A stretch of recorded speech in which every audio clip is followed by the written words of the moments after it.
Waouh, est-ce que cette nouvelle BMW i3 est vraiment une vraie BMW série 3? La dernière génération de la i3 a remplacé les anciens modèles avec une nouvelle plateforme et classe, et apporte de nombreuses surprises. Elle regorge de technologies innovantes. Et si c'est à ça que ressemble le précurseur de la future série 3, je dois vous demander, est-ce vraiment une vraie BMW série 3? Allons voir ça tout de suite. La vie est trop courte pour des voitures ennuyeuses. En tant que vrai passionné d'automobile et propriétaire de presque toutes les générations de BMW, j'ai conduit les E30, E36, j'ai possédé des E46, E90, E92 et toutes les générations actuelles. Je peux vous promettre que chacune d'elles offre les sensations de conduite fondamentales que nous avons tous appris à aimer. Le style a toujours été assez fidèle avec une petite calandre à double haricot et des phares proéminents. Mais au final, c'est une voiture pratique avec ce coffre 4 portes, une praticité indéniable, mais un style fidèle à la marque et une expérience de conduite vraiment inégalée. Alors parcourons ensemble toutes les spécifications de cette toute nouvelle BMW i3. Je vais vous montrer de haut en bas, à l'intérieur comme à l'extérieur, et je vais vous donner mon avis personnel pour savoir si, selon moi, elle mérite vraiment de porter la marque BMW. Parce que, encore une fois, en tant que véritable passionné d'automobile et propriétaire de BMW moi-même, je pense qu'il est très important que BMW fasse les choses correctement, car cette nouvelle i3 de nouvelle génération est essentiellement un dérivé de la iX3, et soyons honnêtes, nous savons que les générations à venir vont largement miser sur l'électrification, mais il est aussi probable qu'ils proposeront ensuite une version essence. Et s'ils échouent, cela pourrait être un véritable désastre. Est-ce que cela pourrait être fidèle à la marque BMW? Eh bien, reprenons depuis le début. Au lancement, la BMW i3 promet de sortir d'abord avec la version xDrive 50. Oui, des moteurs entraînant les essieux avant et arrière. Elle développe également 463 chevaux, soit environ 476 livres-pieds de couple, le tout basé sur l'architecture, 800 volts. Mais la grande nouvelle, c'est 560 miles d'autonomie avec une charge complète. Et je me suis souvent dit que lorsque certains de ces véhicules électriques atteindront les 1000 km, soit 620 miles, c'est là qu'ils offriront vraiment ce que la plupart des conducteurs recherchent, l'autonomie. L'autonomie et les performances sont deux des plus grands atouts, et cela est offert en abondance dans cette nouvelle BMW i3. BMW affirme qu'avec le système de 400 kW, vous pouvez probablement obtenir une autonomie de 250 miles en seulement 10 minutes de charge, c'est pratiquement du jamais vu. Les batteries ne sont plus en module, mais directement boulonnées pour à l'intérieur. Selon BMW, cela propose aussi une assistance à la conduite de niveau 2, incluant recharge bidirectionnelle, mise à jour à distance et de nombreux équipements techniques de nouvelle génération, ou du charabia technologique, si vous préférez. Cette nouvelle i3 offre une vue panoramique sur toute la largeur. Vous pouvez vous attendre à toutes sortes de graphiques sur un écran optionnel de 17,9 pouces et un affichage tête haute. Ce véhicule est vraiment ultra équipé. Il y a toutes sortes de superbes couleurs et de détails. Mais regardons ce véhicule car franchement, si je connais bien BMW, comme je l'ai vu ces dernières années, ils maîtrisent vraiment leur technologie. En fait, la génération actuelle de la série 3 est tellement en avance sur la plupart de ses concurrentes en termes de performance et de technologie qu'on se demande pourquoi quelqu'un regarderait autre chose. Heureusement, nous avons un aperçu de la future série 3 car tout le monde ne veut pas forcément de véhicules électriques. La version thermique sera sans doute très proche de ce modèle. Jetons un œil rapide et je vous donne mon avis sur l'extérieur et l'intérieur du véhicule. Et il y a vraiment des angles absolument incroyables et époustouflants sur ce véhicule, ainsi que d'autres parties qui le sont moins. En regardant d'abord le design extérieur, vous avez ces nouvelles jantes superbes. Encore une fois, comme toujours, BMW propose ses spoilers avant agressifs, qui promettent un look très très affûté. Maintenant, vous remarquerez les poignées intégrées. Ce n'est pas vraiment très excitant, ni nouveau. Le toit, vous avez cette magnifique ligne de toit en verre très brillant qui va évidemment laisser entrer beaucoup de lumière. Et une chose qui me frappe vraiment, c'est le capot bombé. Vous avez les deux narines, conçues de manière très similaire à ce que l'on voit sur la génération actuelle des M3, mais une chose qui ressort vraiment, et c'est la plus controversée, ce sont ces phares, avec maintenant une longue ligne linéaire qui fait tout le tour des phares jusqu'à la double calandre. Un look et un design très unique, très futuriste, mais en regardant à l'arrière, on a en fait un extérieur qui ressemble presque un peu à une Lincoln. Je ne sais pas trop ce que j'en pense. C'est unique, c'est élégant mais très très simplifié. Bien sûr, ce diffuseur arrière, bon très simple, reste cohérent avec la marque. On retrouve un design similaire sur les plus petits véhicules comme les Xon et X2, Encore une fois, des hanches très agressives. J'aime aussi le travail autour des élargisseurs d'ailes arrière, qui ajoutent de l'agressivité. Et ça rappelle clairement le look très marqué des M3 d'il y a 2 générations. Maintenant, bien sûr, le pli Hofmeister. Oui, absolument, il est toujours là. Mais ensuite, quand on entre dans l'habitacle, regardez le grand écran, les écrans tactiles, des graphismes incomparables. Mais vous remarquerez que du montant A au montant A, il y a toute une séquence de technologie et de graphismes partout. Affichage tête haute. Vous avez ce volant, qui est légèrement arrondi. J'aime assez son apparence, pour être honnête. Vous avez cet aluminium brossé sur la console centrale. Vous avez vos chargeurs de téléphone, 2 portes-gobelets et quelques commandes ici. Mais vous remarquerez que les lumières n'éclairent pas seulement la bande d'éclairage d'ambiance, mais aussi cet éclairage d'ambiance intéressant, ces lumières d'arrière-plan étranges que vous voyez illuminées depuis la zone de la boîte à gants. Et vous obtenez cette lueur et cette teinte intéressante qui semblent flotter et envelopper l'intérieur. J'aime vraiment cet effet. Il y a aussi des commandes au-dessus du rétroviseur et ces nouvelles BMW sont très technologiques. Ensuite, on observe depuis le dessus. Vous remarquerez un bel angle de 3/4, mais la ligne de toit est entièrement vitrée. Il vaut donc mieux installer un film de protection pour la peinture ou autre pour la préserver.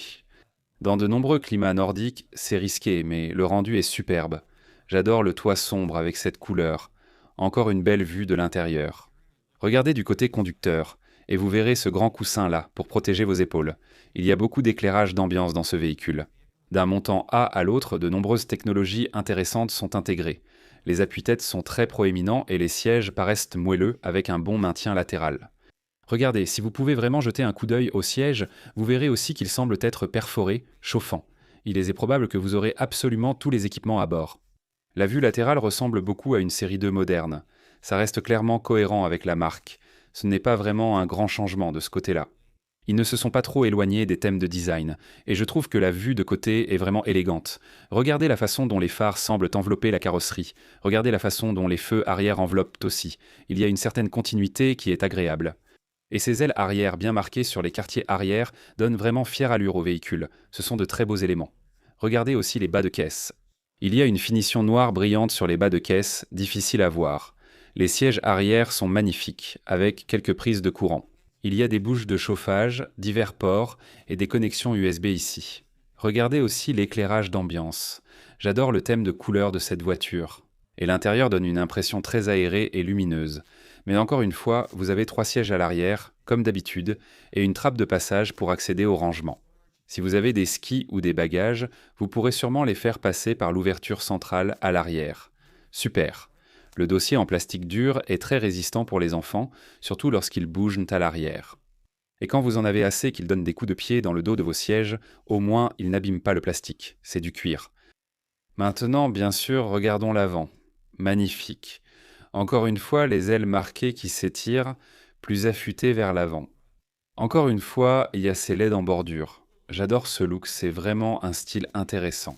C'est un peu un changement, c'est certain, par rapport à ce qu'on a vu dans le passé, mais ce n'est pas au point que ce soit un tout autre véhicule. Ça reste fidèle au concept de la calandre en double haricot. On a toujours ces LED verticales, ce qui est un peu différent des anciens Angel Eyes traditionnels, auxquels malheureusement on a dit au revoir il y a quelques années. Mais ça reste un beau design et il n'y a aucun doute que ça représente une BMW à son meilleur. L'intérieur, le volant et les détails de près, c'est très soigné. En fait, on dirait qu'au dès qu'il est à l'envers, pour moi là, il a l'air un peu inversé. Je ne sais pas trop quoi penser du volant. J'aime bien ce côté un peu carré.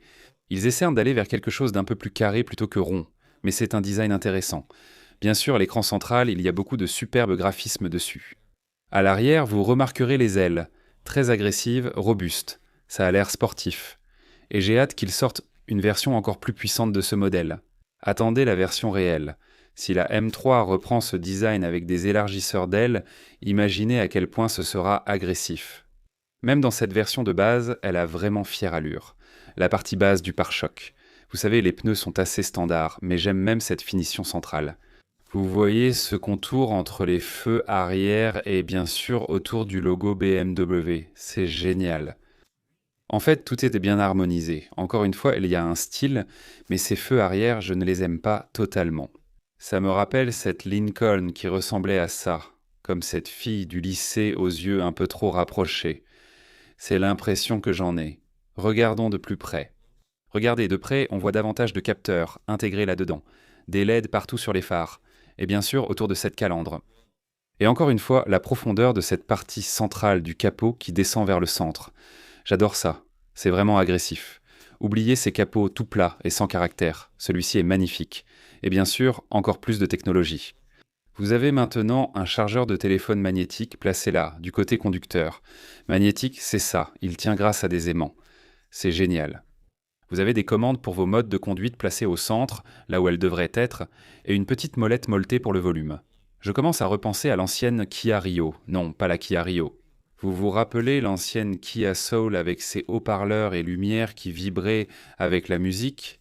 C'est exactement ce à quoi on peut s'attendre ici. Encore une fois, de beaux détails avec plus de LED sur l'avant. Le style est absolument magnifique. Le coin avant est un peu arrondi. Je voudrais un style un peu plus carré et agressif ici, mais les versions sportives à venir l'auront sûrement. Ce sera plus marqué. J'adore ce nouveau design de l'e-i3. La question est-ce que vous voulez conduire un véhicule électrique ou est-ce que vous préférez quelque chose d'un peu plus contemporain, à combustion interne? Eh bien, il faudra peut-être attendre. Mais avec un véhicule que BMW propose maintenant, qui a presque 600 miles d'autonomie, cela offre une flexibilité que nous n'avions pas vue dans l'industrie. Mais encore une fois, en plus de cela, regardez, vous avez ces magnifiques étriers bleus, des jantes intéressantes, vous savez, les feux arrière, bien sûr, de superbes élargisseurs d'ailes. Et bien sûr, regardez, même la porte typique, rien de trop brillant ou d'excitant ici. Les LED sont magnifiques sur la finition arrière. Bien sûr, c'est BMW, magnifique. Encore une fois, des thèmes intéressants ici. Vous remarquerez que c'est une peinture métallisée. Et encore une fois, on retrouve ces thèmes intéressants. Beaucoup de technologies différentes sont dissimulées sous la carrosserie ici. Cela dit, ça va être une voiture très technique. Elle va embarquer beaucoup de technologies et cela risque d'avoir un certain coût. Cela dit, si vous avez entendu les dernières nouvelles de Ferrari, ils ont admis ouvertement que chaque bouton électronique ou capacitif qui remplace un vrai bouton physique leur fait économiser au moins 50 à 80, voire 100% du coût. Il est bien moins cher de produire un bouton électronique que de fabriquer un vrai bouton physique. Ce n'est pas vraiment une surprise pour nous, mais en fait, on voit maintenant des PDG l'admettre ouvertement. Cela dit, je regarde cette dernière génération de i3 et je ne peux pas m'empêcher de penser que lorsque la série 3 sortira, en suivant la même tendance, elle va beaucoup lui ressembler, et beaucoup des mêmes technologies seront présentes. J'aime bien. Je ne sais pas ce que tu en penses. Certains éléments paraissent un peu cheap, d'autres plus agressifs dans les ailes. L'avant avec le capot bombé et les feux arrière sont intéressants, même si je n'aime pas totalement leur façon de presque se rejoindre. Certains aspects y sont très réussis. Les finitions intérieures semblent de haute qualité et j'ai hâte de prendre le volant pour vraiment l'essayer et utiliser mon expérience pour voir si ces éléments tiennent vraiment la route. J'aimerais avoir votre avis, tout le monde. Que pensez-vous de cette nouvelle i3 ?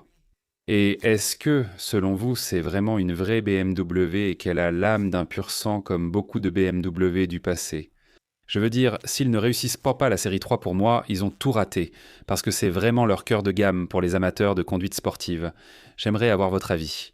En attendant la sortie de cette voiture, allez voir ici les seuls BMW que j'achèterai cette année, si vous cherchez peut-être quelque chose de différent. Demandez-vous pourquoi ces modèles sont si peu chers sur le marché de l'occasion. Je l'ignore et aimerais votre avis.